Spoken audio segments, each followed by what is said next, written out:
രതീഷിൻ്റെ പേര് കേട്ടാലേ നാട്ടുകാർക്കൊക്കെ പേടിയാണ്. കാരണം രതീഷിൻ്റെ ക്രിമിനൽ പശ്ചാത്തലം എന്ന് പറയുന്നത് അതാണ്. കാപ്പ കേസ് പ്രതിയാണ് ഈ രതീഷ്. ഭീകരനെന്ന് തന്നെ അവനെ പറയണം. സഹോദരങ്ങളും അമ്മയും ഒക്കെ കൂടെ താമസിച്ചിരുന്നിട്ട് ഇവനിലുള്ള പേടി കാരണം സഹോദരങ്ങളും അമ്മയും ഒക്കെ ആ വീട് വിട്ട് ജീവനും കൊണ്ട് ഓടി. ഇപ്പം അവർ മറ്റൊരിടത്താണ് താമസിക്കുന്നത്. എന്തും ചെയ്യാൻ മടിയില്ലാത്ത ഒരുത്തൻ. അങ്ങനെ ഇരിക്കെ രതീഷ് നാട്ടിലെ തന്നെ ഒരു പെൺകുട്ടിയെ കണ്ട് ഇഷ്ടപ്പെടുകയാണ്. അവൾ അവന് കെട്ടിയേ പറ്റൂ, അതിയായ ആഗ്രഹം. പക്ഷേ ഈ പെണ്ണ് ചോദിച്ചു പോകുമ്പോൾ ബന്ധുവെന്ന് പറഞ്ഞ് ആരെങ്കിലും കൂടെ വേണ്ടേ? അപ്പോഴാണ് രതീഷിന് പേടിച്ച് ഇവിടുന്ന് ഓടിപ്പോയ അമ്മയുടെ മുഖം മനസ്സിലേക്ക് തെളിഞ്ഞു വന്നത്. അവൻ അമ്മയെ കാണാൻ ആ വീട്ടിലെത്തി. രതീഷിനെ കണ്ട് പേടിച്ചരണ്ട് നിൽക്കുകയാണ് അമ്മയും സഹോദരങ്ങളും ഒക്കെ. ഇവൻ എന്ത് പ്രശ്നത്തിനാണ് വന്നതെന്ന് ഒരു പിടിയുമില്ലാതെ. വന്ന കാര്യം ഒരു മുഖവരയൊന്നും ഇല്ലാതെ തന്നെ രതീഷ് അങ്ങ് പറഞ്ഞു. മറുത്ത് ഒരക്ഷരം ഇല്ല എന്ന് ഒന്നും പറയാതെ ആ അമ്മ സമ്മതം മുളുകയാണ്. അമ്മയല്ലേ, അവർ വിചാരിച്ചു ഇത്രയും മോശപ്പെട്ട സ്വഭാവത്തിൽ നടക്കുന്ന മകൻ ഇപ്പോൾ ഒരു പെണ്ണ് കെട്ടണമെന്നുണ്ടെങ്കിൽ അവന് നന്നാവാനുള്ള എന്തൊക്കെ ലക്ഷണങ്ങൾ വന്നു, അതുകൊണ്ടായിരിക്കുമെന്ന്. പിന്നെ രതീഷ് പെണ്ണ് ചോദിക്കാനായിട്ട് അമ്മയും കൂട്ടി ആ വീട്ടിലേക്ക് എത്തുകയാണ്. പെണ്ണിൻ്റെ അച്ഛനാണെങ്കിൽ ഇവനെ കണ്ടതും, ഇവനെ നന്നായിട്ട് അയാൾക്കറിയാം, ഇവനെ കണ്ടതും സകല ധൈര്യവും സംഭരിച്ച് രതീഷിൻ്റെ മുഖത്ത് നോക്കി പറഞ്ഞു, നിനക്ക് തരാൻ ഇവിടെ പെണ്ണില്ല, പൊയ്ക്കോ എന്ന്. രതീഷിൻ്റെ അമ്മ കണ്ണൊക്കെ നിറഞ്ഞ് അവിടെ നിന്ന് ഇറങ്ങിയാണ്. രതീഷിൻ്റെ വിധവും അങ്ങോട്ട് മാറി. അവൻ ഒരൊറ്റ ഡയലോഗാണ് അയാളുടെ മുഖത്ത് നോക്കി അടിച്ചത്. എന്നെ ആട്ടി ഇറക്കി വിട്ടതിന് നിങ്ങൾ ദുഃഖിക്കും, നിങ്ങൾ ഒരുപാട് ദുഃഖിക്കും. എൻ്റെ അമ്മയെ കരയിപ്പിച്ചതിനുള്ള പ്രതികാരവും ഞാൻ വീട്ടിയിരിക്കും എന്നും പറഞ്ഞ് രതീഷ് ആ വീട്ടിൽ നിന്ന് ഇറങ്ങുകയാണ്. പിന്നെ രതീഷ് ആ ശപഥം അങ്ങ് നടപ്പിലാക്കി. ആ പെണ്ണിനെ അങ്ങ് വിളിച്ചിറക്കിക്കൊണ്ട് അവൻ പോവുകയും ചെയ്തു. അങ്ങനെ ആഴ്ചകൾ പലതും കടന്നുപോയി. ഇലക്ഷനൊക്കെ അടുക്കാറായി. നാട്ടിലെങ്ങും ഇപ്പോൾ പ്രചരണങ്ങൾ ഇങ്ങനെ പൊടി പൊടിക്കുകയാണ്. എല്ലാ വീടുകളിലും വോട്ട് ചോദിച്ച് സ്ഥാനാർത്ഥികളൊക്കെ എത്തി. രതീഷിൻ്റെ വീട്ടിലോട്ട് വോട്ട് ചോദിച്ചു പോകാനുള്ള ധൈര്യം ആർക്കുമില്ല. അപ്പോഴാണ് ഒരു വനിതാ സ്ഥാനാർത്ഥി, അതിനെന്ത്, നമുക്കൊരു കുഴപ്പം ഉണ്ടാവില്ല, നമ്മൾ വോട്ട് ചോദിച്ചല്ലേ പോകുന്നത്, നമുക്ക് പോകാം എന്ന് പറഞ്ഞ് കുറച്ച് ആൾക്കാരെയൊക്കെ കൊണ്ട് രതീഷിൻ്റെ വീട്ടിൽ വോട്ട് ചോദിച്ചെത്തുന്നത്. വോട്ടും ചോദിച്ച് അവിടെ എത്തിയ സ്ഥാനാർത്ഥിയും സംഘവും മറ്റൊരു വലിയ സംഭവത്തിനാണ് സാക്ഷിയാകുന്നത്. ആരും പ്രതീക്ഷിക്കാത്തൊരു സംഭവം അന്ന് ആ വീട്ടിൽ നടക്കുകയാണ്. അതോടെ എല്ലാവരും പേടിച്ചു ഓടി. വോട്ട് ചോദിക്കാൻ വന്നവരും നാട്ടുകാരും ഒക്കെ പേടിച്ചു ഓടുകയാണ്. എന്തായിരിക്കും അവിടെ നടന്നത്? നമുക്ക് ആ ഞെട്ടിക്കുന്ന സംഭവത്തിലേക്ക് പോകാം. ക്രൈം ത്രില്ലർ സ്റ്റോറീസ് കേൾക്കാൻ താല്പര്യമുള്ളവരാണ് നിങ്ങളെങ്കിൽ എൻ്റെ ഈ ചാനൽ ഒന്ന് സബ്സ്ക്രൈബ് ചെയ്യണേ, ഓളെന്ന നോട്ടിഫിക്കേഷനും ഓണാക്കണേ. Welcome back to Sheeja's creations. തിരുവനന്തപുരത്തെ വിളപ്പിശാലയിലാണ് രതീഷിൻ്റെ സ്ഥലം. കുപ്രസിദ്ധ ക്രിമിനലായ രതീഷ് കാപ്പ കേസ് പ്രതിയാണ്. വീട്ടുകാരൊക്കെ ഇട്ടെറിഞ്ഞു പോയതോടെ രതീഷ് ആ വീട്ടിലിപ്പോൾ ഒറ്റയ്ക്കാണ് താമസിക്കുന്നത്. വീടൊക്കെ അത്യാവശ്യം നല്ല വീടാണ്, പഴയതാണെങ്കിലും നല്ല വലിയ വീടൊക്കെയാണ്. പക്ഷേ തൂത്തുവാരുകലും വൃത്തിയാക്കലും ഒന്നും ഇല്ലാത്തത് കൊണ്ട് ഒരു പ്രേതാലയം പോലെയാണ് ഇപ്പോൾ ആ വീട് കിടക്കുന്നത്. അപ്പോഴാണ് രതീഷിന് ഒരു പെണ്ണ് കെട്ടാൻ മോഹം. പെണ്ണ് വരുമ്പോൾ ഇതൊക്കെ ഒന്ന് റെഡിയായി കിട്ടുമല്ലോ എന്ന് അവൻ വിചാരിക്കുകയാണ്. പെണ്ണ് ചോദിച്ച് അമ്മയും കൂട്ടി രതീഷ് ആ വീട്ടിലെത്തി, പെണ്ണിൻ്റെ വീട്ടിലെത്തി. പെണ്ണിൻ്റെ അച്ഛൻ ചന്ദ്രൻ പണ്ട് ഈ രതീഷൊക്കെ ആയിട്ട് അത്യാവശ്യം മദ്യപിക്കാനൊക്കെ കൂട്ടത്തിലുള്ള ആളായിരുന്നു. ഇവൻ്റെ സ്വഭാവം വളരെ മോശമായത് കണ്ട് പിന്നെ അയാൾ ആ കൂട്ടങ്ങ് വേണ്ടെന്ന് വെച്ചു. ആ ചന്ദ്രൻ്റെ മോളായ വിദ്യാചന്ദ്രനെയാണ് രതീഷ് കെട്ടിച്ചു തരാൻ ചെന്ന് ചോദിച്ചത്. ഞാൻ ഇൻട്രോയിൽ പറഞ്ഞ പോലെ അയാൾ രതീഷിനെയും അമ്മയും ആ വീട്ടിൽ നിന്നും ആട്ടി ഇറക്കി വിട്ടു. ഇനി ഈ വിദ്യാചന്ദ്രനെ പറ്റി പറയാം. ഈ പെണ്ണിന് 25 വയസ്സ് പ്രായമുണ്ട്. ഭർത്താവും 2 കുട്ടികളും ഒക്കെ ഉണ്ട് വിദ്യയ്ക്ക്. പക്ഷേ ഭർത്താവുമായിട്ട് പിണങ്ങി വിദ്യ സ്വന്തം വീട്ടിലിപ്പോൾ വന്ന് നിൽക്കുകയാണ്. അത്ര സീരിയസ് ഒന്നും അല്ലാത്ത ഒരു ചെറിയ പിണക്കം. കുറച്ച് ദിവസം കഴിഞ്ഞ് എല്ലാം പറഞ്ഞൊതുക്കി മോളെ ഭർത്താവിൻ്റെ അടുത്ത് കൊണ്ടുവന്ന് ആക്കണമെന്നും പറഞ്ഞ് ഇരിക്കുകയാണ് ചന്ദ്രനും ഭാര്യ ശോഭയും. അപ്പോഴാണ് ഈ പെണ്ണ് ചോദിച്ചുള്ള രതീഷിൻ്റെ വരവ്. രതീഷ് അയാളെ വെല്ലുവിളിച്ച് ആ വീട്ടിൽ നിന്നും പോയ ശേഷം പിന്നീട് ഈ വിദ്യയുമായിട്ട് അങ്ങ് അടുക്കുകയാണ്.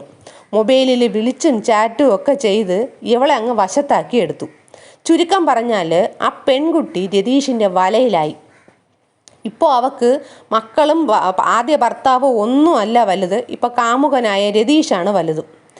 ഈ ഒരു ബന്ധമൊക്കെ അറിഞ്ഞ ചന്ദ്രൻ ആവുന്നത്ര അവളെ ഇതിൽ നിന്ന് പിന്തിരിപ്പിക്കാൻ നോക്കിയെങ്കിലും നടന്നില്ല. രതീഷുമായി അസ്ഥി പിടിച്ച പ്രേമമാണ് ഇപ്പോൾ വിദ്യയ്ക്ക്.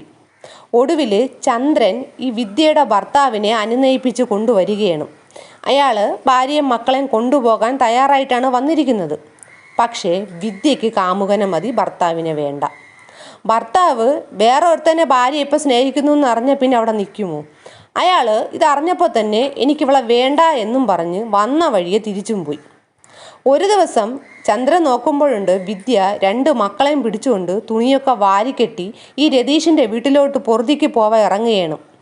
ചന്ദ്രനും ശോഭയും കാല് പിടിക്കും പോലെ അവളോട് പറഞ്ഞു, നീ പോകുന്നത് വലിയൊരു നാശത്തിലോട്ടാണ്. അവൻ എന്തും ചെയ്യാൻ മടിക്കാത്ത ഒരുത്തനാണ് മോളെ, നീ പോകരുതെന്ന്. എത്ര പറഞ്ഞിട്ടും ഈ പെണ്ണ് രതീഷിനൊപ്പം ജീവിക്കാൻ ഈ പിള്ളേരെയും കൊണ്ട് ആ വീട്ടിൽ നിന്ന് ഇറങ്ങുകയാണ്. മനസ്സ് കേൾക്കാതെ ചന്ദ്രനും ശോഭയും പിന്നീട് ഈ രതീഷിൻ്റെ വീട്ടിലെത്തി ഇവരെയൊക്കെ ഒന്ന് പിടിച്ചണയ്ക്കാൻ ശ്രമിക്കുന്നുണ്ട്. അങ്ങനെ ഇപ്പോൾ രതീഷും വിദ്യയും ഈ 2 കുട്ടികളും രതീഷിൻ്റെ ആ വീട്ടിലാണ് താമസിക്കുന്നത്. ഒരു ദിവസം വോട്ട് ചോദിക്കാനായിട്ട് ആ പരിസരത്ത് ഒരു വനിതാ സ്ഥാനാർത്ഥി എത്തി. അവരും ആ സ്ഥാനാർത്ഥിയോട് പറയുന്നുണ്ട്, അത് രതീഷിൻ്റെ വീടാണ്, അങ്ങോട്ട് പോകരുത്, അവൻ ആള് ചില്ലറക്കാരനല്ല, കുഴപ്പക്കാരനാണെന്ന്. എന്നാൽ ആ സ്ഥാനാർത്ഥി പറഞ്ഞു, അതിനെന്ത്, നമ്മൾ വോട്ട് ചോദിച്ചല്ലേ പോകുന്നത്, നമ്മൾ ഇത്രയും പേരില്ലേ, നമുക്ക് പോയി നോക്കാം എന്നും പറഞ്ഞ് എല്ലാവരും കൂടി രതീഷിൻ്റെ വീട്ടുമുറ്റത്ത് വോട്ടും ചോദിച്ചെത്തി. അവിടെ എത്തിയ ആൾക്കാർ കേൾക്കുന്നത് അകത്ത് രതീഷിൻ്റെ ഭാര്യ വിദ്യയുടെ തളർന്ന ഒരു കരച്ചിലാണ്. അതിൻ്റെ പിന്നാലെ 2 കുട്ടികളും മുറ്റത്തേക്ക് ഇറങ്ങി ഒരു ഒറ്റ ഓട്ടമാണ്.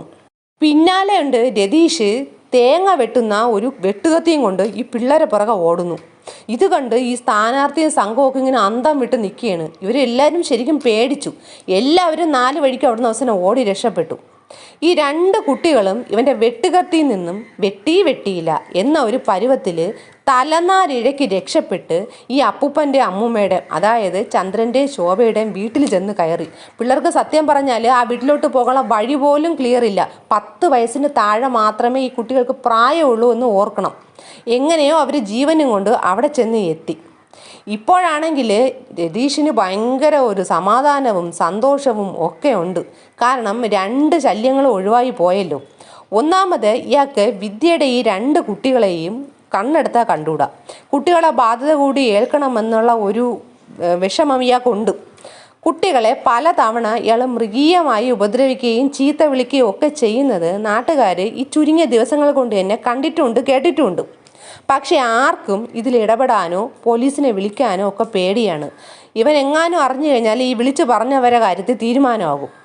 എന്തായാലും കുട്ടികളെ ഈ വിവരമൊക്കെ അറിഞ്ഞ് അവരുടെ അച്ഛൻ വന്ന് ഈ അപ്പൂപ്പൻ്റെ അമ്മൂമ്മയുടെ അടുത്ത് നിന്നും അയാൾ കൂട്ടിക്കൊണ്ടു പോവുകയും ചെയ്തു. രതീഷും വിദ്യയും ഇപ്പോൾ അവർ മാത്രമുള്ള അവരുടെ ജീവിതത്തിലേക്ക് കടക്കുകയാണ്.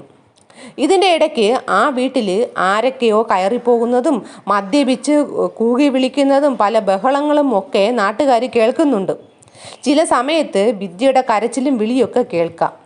രതീഷാണെങ്കിൽ തൊടുന്നതിനും പിടിക്കുന്നതിനും ഒക്കെ വിദ്യയെ ക്രൂരമായിട്ടാണ് മർദ്ദിക്കുന്നത്. ഇതൊന്നും കൂടാതെ ഇസ്തിരിപ്പെട്ടിയൊക്കെ ചൂടാക്കിയിട്ട് ഇവരുടെ ശരീരത്തും രഹസ്യ ഭാഗങ്ങളിലുമൊക്കെ പൊള്ളിക്കുകയും ചെയ്യും. എന്നിട്ടും ഈ പെൺകുട്ടി ഇവനെ വിട്ട് സ്വന്തം വീട്ടിലേക്ക് പോകാൻ പോലും ശ്രമിക്കുന്നില്ല. അപ്പോഴും അവിടെ തന്നെ അവൾ താമസിക്കുകയാണ്. പല രാത്രികളിലും നാട്ടുകാർ കാണുന്നത് രതീഷ് ഈ വിദ്യയെ അടിച്ചിറക്കി വീട്ടിൽ നിന്നും ഇറക്കി വിടുന്നതാണ്. അവൾ എന്നിട്ടും സ്വന്തം വീട്ടിൽ പോകാതെ അടുത്തുള്ള വാഴപ്പണയിലും അതുപോലെ തന്നെ പിറകുവശത്തുള്ള ചായ്പിലോ എവിടെയെങ്കിലുമൊക്കെ ഒളിച്ചാണ് ഇരിക്കുന്നത്. നാട്ടുകാർക്കാണെങ്കിൽ ഇവളടുത്ത് ചെന്ന് ഒരു ആശ്വാസവാക്ക് പറയാൻ പോലും പേടിയാണ്. കാരണം രതീഷ് അറിഞ്ഞു കഴിഞ്ഞാൽ പിന്നെ തീർന്നു. മകൾ അനുഭവിക്കുന്ന ഇത്രയും ക്രൂരമായ പീഡനങ്ങൾ അറിഞ്ഞ് ഈ ചന്ദ്രനും ശോഭയും പലതവണ മതി, ഇവൻ്റെ കൂടെ ജീവിച്ചത് മതി, ഇവൻ ചതിയനാണ്, നിന്നെ കൊല്ലാൻ പോലും മടിക്കില്ല, നിന്റെ മക്കളെ വരെ വെട്ടിക്കൊല്ലാൻ പോയവനാണ്, നീ ഇങ്ങ് പോരെ എന്ന് പറഞ്ഞ് അവളെ ആ ദുരിതത്തിൽ നിന്നും കൂട്ടിക്കൊണ്ടു പോകാൻ ചെന്നിട്ടും അവൾ അച്ഛനമ്മമാർക്കൊപ്പം പോകാൻ കൂട്ടാക്കിയില്ല. മക്കളെ പോലും ശരിക്കും പറഞ്ഞാൽ വിദ്യ അന്വേഷിച്ചതേയില്ല.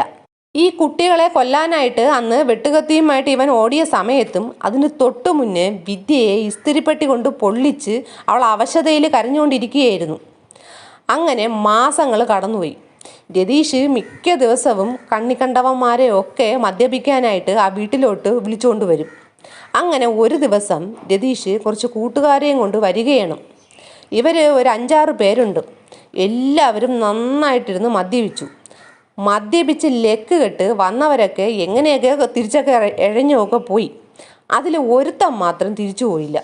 പോയില്ല എന്ന് പറയുന്നതിനേക്കാളും അവന് ഒട്ടും ബോധമില്ലാത്തത് കൊണ്ട് പോകാൻ പറ്റിയില്ല എന്ന് പറയുന്നതാവും കറക്റ്റ്. രതീഷാണെങ്കിൽ ബോധമില്ലാതെ അകത്ത മുറി കിടന്നങ്ങ് ഉറങ്ങുകയാണ്. നേരമൊക്കെ വെളുത്തു. അയാൾ നോക്കുമ്പോൾ കാണുന്നത്, ഉറക്കം എഴുന്നേറ്റ് നോക്കിയ രതീഷ് കാണുന്നത് എന്താണ്? വിദ്യയുടെ അടുത്ത് നിൽക്കുന്ന തൻ്റെ ഇന്നലെ കുടിക്കാൻ വന്ന ആ കൂട്ടുകാരനെയാണ്. രതീഷിന് ആ നിൽപ്പത്ര പിടിച്ചില്ല. രാത്രി കുടിക്കാൻ വന്നവൻ എന്തുകൊണ്ട് തിരിച്ചു പോയില്ല? എല്ലാവരും പോയിട്ട് ഇവൻ മാത്രം എന്ത് പോവാത്തത്? അതിനർത്ഥം ഇന്നലെ രാത്രി ഇവിടെ എന്തൊക്കെയോ ഇവളുമായിട്ട് നടന്നിട്ടുണ്ട്. അതോടെ രതീഷിൻ്റെ ഭ്രാന്ത് കൂടിയെന്ന് വേണം പറയാൻ. ഇയാൾ വിദ്യയെ അതും പറഞ്ഞ് കണക്കിന് മർദ്ദിക്കുകയാണ്. വിദ്യയുടെ ഈ വിളിയൊക്കെ കേട്ടിട്ട് നാട്ടുകാരൊന്നും ചെയ്യാൻ പറ്റാതെ ഇങ്ങനെ നോക്കി നിന്നു. ഈ മർദ്ദനത്തിൽ വിദ്യയ്ക്ക് സാരമായിട്ട് പരിക്കേൽക്കുകയും ചെയ്തു. ആരോ വിളിച്ച് ചന്ദ്രനെ അറിയിക്കുകയാണ് മകളെവിടെ ക്രൂരമായി മർദ്ദിക്കുന്നുണ്ടെന്ന്. ആ വിവരം അറിഞ്ഞ് ആ അച്ഛനമ്മമാർ ആ വീട്ടിൽ വന്നപ്പോൾ കാണുന്നത് അവശതയിൽ നിലത്ത് കിടക്കുന്ന വിദ്യയാണ്. മാത്രമല്ല ശോഭ നോക്കുമ്പോൾ വിദ്യയുടെ ശരീരത്ത് ഇങ്ങനെ ഭയങ്കരമായിട്ട് പൊള്ളിച്ച പാടുകളും നീലിച്ച പാടുകളും ഒക്കെ കിടപ്പുണ്ട്. ഇതൊക്കെ കണ്ട് സഹിക്കാൻ വയ്യാതെ ഇവർ രതീഷിനെതിരെ പോലീസിൽ പരാതി കൊടുക്കുകയാണ്. മകളെ ഇത്രയും ക്രൂരമായിട്ട് പീഡിപ്പിക്കാറുണ്ടെന്നും പറഞ്ഞിട്ട്. അങ്ങനെ പോലീസ് വന്ന് ഇവനെ പിടിച്ചുകൊണ്ട് പോവുകയും ചെയ്തു. പക്ഷെ വിദ്യയ്ക്ക് അത് സഹിക്കാൻ പറ്റിയില്ല. അവൾ രണ്ടാം നാൾ തന്നെ ചെന്നിട്ട് അവനെ അവിടെ നിന്ന് ഇറക്കിക്കൊണ്ട് വരികയാണ്. പിന്നീട് അത് മാത്രമല്ല, ഈ വിദ്യയെ ക്രൂരമായി മർദ്ദിക്കുമ്പോഴെല്ലാം നാട്ടുകാർ തന്നെ രഹസ്യമായിട്ട് പോലീസിനെ വിളിച്ച് വിവരമൊക്കെ പറയും. അപ്പോൾ പോലീസ് വരികയും ചെയ്യും, ഇവനെ പിടിച്ചുകൊണ്ട് പോവുകയും ചെയ്യും.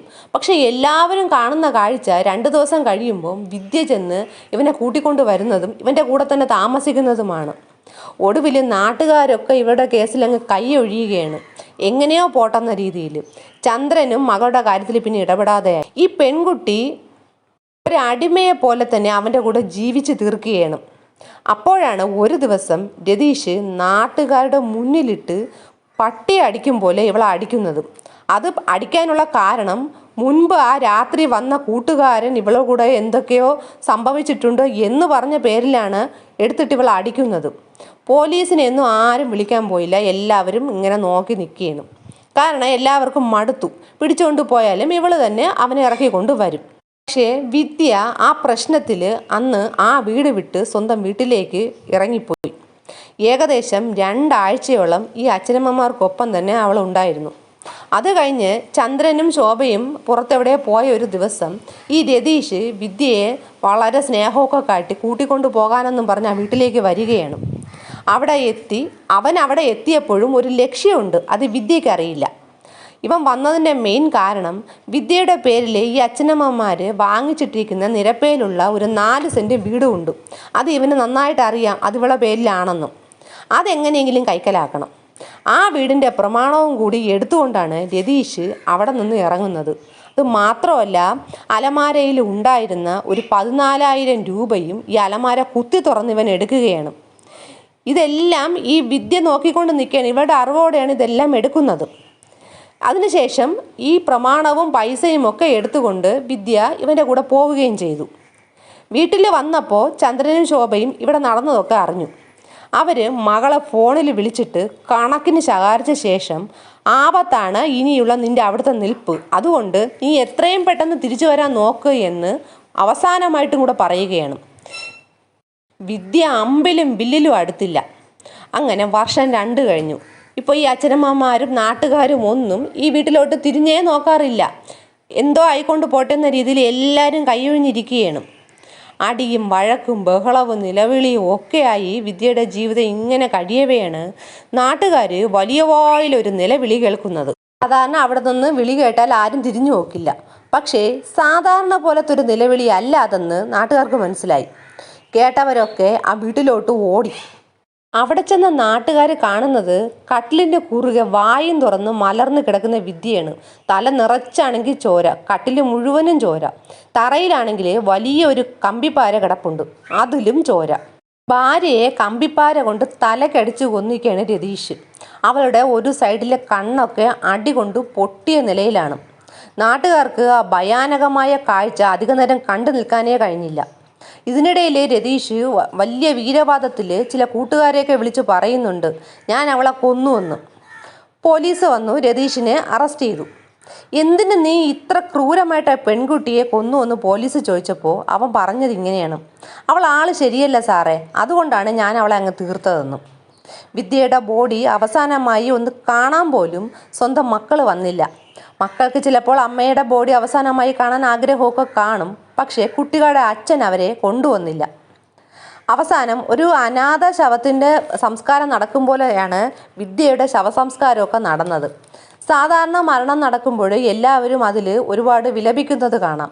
പക്ഷേ ഇവിടെ നാട്ടുകാരും ബന്ധുക്കളും വീട്ടുകാരും ഒക്കെ ഈ പെൺകുട്ടിയെ ചുറ്റും നിന്ന് കുറ്റമാണ് പറഞ്ഞത്. കാരണം ആ പെൺകുട്ടി തന്നെയാണ് ഇത് വരുത്തി വെച്ചതെന്നാണ് എല്ലാവരും പറഞ്ഞത്. അവളോട് പല പ്രാവശ്യം പോകരുത്, ഇവൻ ചതിയനാണ്, അവൻ നിന്നെ കൊല്ലും എന്നൊക്കെ എല്ലാവരും പറഞ്ഞു കൊടുത്തിട്ടും ഈ പെൺകുട്ടി മാതാപിതാക്കൾ വാക്കുപോലും ധിക്കരിച്ച് പോയതുകൊണ്ടാണ് ഇവക്കിത് സംഭവിച്ചതെന്നാണ് നാട്ടുകാരെല്ലാം പറഞ്ഞത്.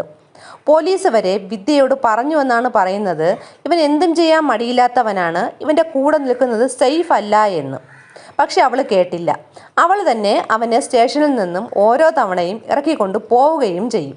എന്നിട്ട് അവൻ്റെ കൂടെ കടിച്ചു തൂങ്ങി ജീവിക്കുകയും ചെയ്തു. വിദ്യയ്ക്ക് പോലീസ് കൗൺസിലിംഗ് വരെ കൊടുത്തിട്ടുണ്ടെന്നാണ് പറയുന്നത്. അവസാനം പണവും വസ്തുവും ഒക്കെ കൊടുത്ത് ഇവള് മരണം ഇരന്ന് വാങ്ങുകയും ചെയ്തു. വിനാശകാലേ വിപരീത ബുദ്ധി എന്ന് പറയുന്നത് ഇതാണ്.